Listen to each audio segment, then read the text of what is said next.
Question টিভিতে সবাইকে স্বাগত। আজ ক্লাসে আমরা প্রাথমিক গণিত প্রথম শ্রেণী পৃষ্ঠা নং 29 নিয়ে আলোচনা করব। তাহলে আমাদের 29 পৃষ্ঠায় রয়েছে যোগের ধারণা। কি রয়েছে?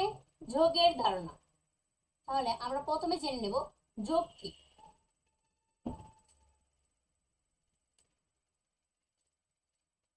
যোগ হলো এক ধরনের গণিতের কাজ যেখানে দুই বা ততোধিক সংখ্যাকে একসাথে মিলে মোট কত হয় তা বের করা।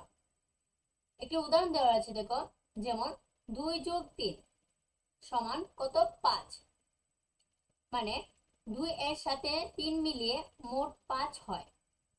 সহজভাবে আমরা বলতে পারি যোগ যোগ মানে যোগ মানে হলো একসাথে গোনা। কি করা? একসাথে গণনা করা। আচ্ছা, এখান থেকে আমাদের রয়েছে একসাথে কয়টি হবে। তাহলে আমি কি বললাম? যোগ হলো একসাথে কয়টি হবে। আচ্ছা, এতে কেন প্রশ্ন এখানে রয়েছে, দেখো একটি প্রশ্ন দেওয়া রয়েছে। রাতুল ও মিতু শহীদ মিনারে ফুল নিয়ে এসেছে। রাতুল এনেছে 3টি ফুল, মিতু এনেছে 2টি ফুল। তারা মোট কয়টি ফুল নিয়ে এনেছে? কি হয়েছে? তারা মোট কয়টি ফুল নিয়ে এসেছে?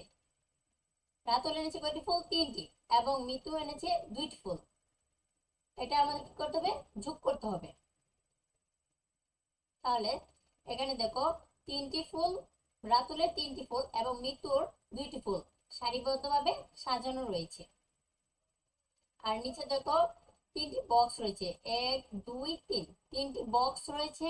মানে 3টি বক্সে যদি আমরা রাতুলের 3টি ফুল ধরি, এই তো 3টি বক্সে যদি রাতুলের 3টি ফুল ধরি এবং 2টি বক্সের জায়গায় যদি আমরা মিতুর 2টি ফুল ধরি এবং এগুলো যদি একসাথে আমরা গণনা করি, তাহলে কয়টি হবে? গণনা করি আমরা, 1 2 3 4 5। কয়টি হলো আমাদের? 5টি হলো।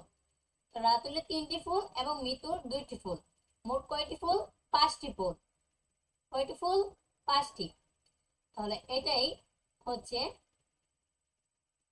29 নং পৃষ্ঠার সমাধান। এটাই হচ্ছে যোগ। একসাথে গণনা করা হচ্ছে কি? যোগ। আশা করি তোমরা বুঝতে পেরেছো। আজ এই পর্যন্তই। বিদায়। পরবর্তী ক্লাসে আবার দেখা হবে।